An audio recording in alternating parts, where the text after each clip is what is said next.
if you're interested in seeing any information on how you can achieve locks despite what kind of hair texture you have, keep on watching.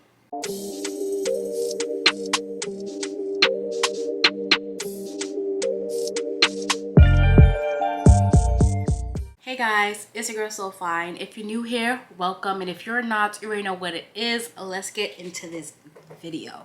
So for today's video, we are going to be talking about locks and different hair types and different textures and how they all can achieve locks, because I feel like everybody can get locks. It's just a matter of what kind of hair type you have and what kind of hair texture you have. You just gotta know how to do it. I'm just gonna go through all the hair types. Where I'm gonna give you guys some challenges, some like little characteristics of all the hair types, and then some tips on how you can achieve locks with that hair type. Start with type 1. Type 1 is gonna be my straight hair people. So that's gonna be for my Caucasians, for my Asians, where your hair is just bone straight, but somehow, some way you wanna get locks. Foremost, we're gonna start with the type 1. Your hair is straight. There's no texture, there's no coils, there's no curls. Like, slippage is inevitable. Like, you're gonna have some kind of slippage. Like, if you try to put some coil, like some twists in, they don't stay. If you put some braids in, they're not gonna stay long. Like, your best bet is really instant locks. So having someone going with a crochet and match your hair up and do all of that, and I see that a lot. I see that a lot on Instagram, on TikTok. Like, people, they get locks.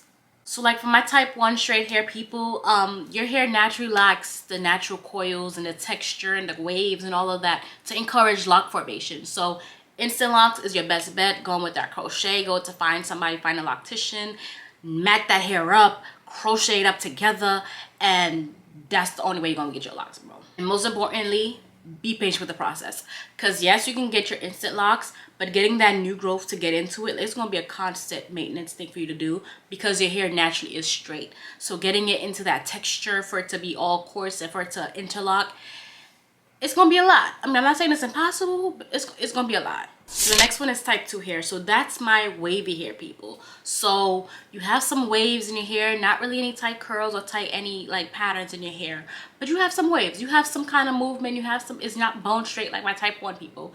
It has some waves in it. Wavy hair can be prone to frizz and separation. Frizz is good because we need frizz when it comes to like matting and tangling our hair, but the separation part, not so much, because we need our hair to stay together. Okay, so if your hair is separating and it's not maintaining, it's gonna be a lot. So I feel like another one, like, you can also do an instant locks. Like, doing crochet would also be very beneficial for this type of hair. That instant lock, but also palm rolling could also help. Like, always having those twisted will also help as well. So yeah, just having some kind of manipulation to maintain and keep the hair twisted and together, because it also, like, there could be a lot of unraveling with this hair type as well. We're going to type 3. So this is my curly hair girls or guys. You have a natural curl pattern, so it's going to make keeping those twists in a lot easier. It's going to make keeping those coils in a lot easier. It's still going to be unraveled. There's always going to be unraveling in all stages. Like, it's inevitable. Unraveling is going to happen if you start it that way. So this type of hair is going to develop locks a lot quicker compared to my type 1 and type 2, but due to you not having that tight coil pattern, you are more prone to more buildup because your coils are not as tight. So when you are putting products in, you are putting oils and whatever, you're more prone to buildup. My type 3, you can start with your regular coils, with your 2-strand twist. You can start with your braids, and like I said, unraveling is normal, but it will be able to maintain a little bit longer than type 1 and type 2. Lock formation will be a lot easier as well, as long as you're maintaining and spraying and keeping your hair nice and moist, and letting that process of wetting your hair, letting the water pull your hair down, and then shrinking back up for the entanglements. That is going to help as well as washing your hair a little bit more frequently, because of, like I said, you have a looser curl pattern, so product is easily more able to get into the lock. So make sure that you're also not, like, when you're washing your hair, you're not wringing your hair like a towel, but just gently squeezing those locks just to get the excess water out of it. Last but not least is my type 4 people, my kinky and coily hair. That's me. I have 4C hair, and it's real. So our curls are nice and tight, like, it's nice and it's coily. And having type 4 hair is one of the easiest ways for you to get locks and for your hair to lock a lot faster, because your hair's your coils and your patterns are a lot tighter. So the entanglement and all of the meshing of the hair strands and all of that good stuff happens a lot quicker. Also, the con of that is also because we have tightly coiled hair, our ability to maintain moisture and hydration in our locks, we're more prone to have dryness. So making sure that we're able to moisturize our hair a lot more, which is why I moisturize my hair at least every other day, especially since I live in New York City and it's cold right now. So yeah, I'm making sure that I'm moisturizing often because I need to maintain that moisture, keep my hair nice and healthy. Dryness leads to breakage. We don't need no breakage. Similar to the other types, we can do the coils, we can do the 2-strand twist, we can do the braids, we can do the crochet, we can do the free form and just let your hair do what it needs to do. And our hair is more, it's lock a lot quicker compared to the other one because of our, like I said, our tight patterns, our coils. So the entanglement and all that's gonna happen like that. Like I said, due to us being more prone to having dry hair, make sure that we're maintaining our hydration is really good and moisture in our hair. So tying our hair down, drink a lot of water, spraying a lot often as well. These are ways for us to prevent breakage and making sure that we're maintaining our locks, keeping them healthy, keeping them strong, and yeah. And just to finish off, I just want to give a general advice for all hair types because we all need some kind of advice.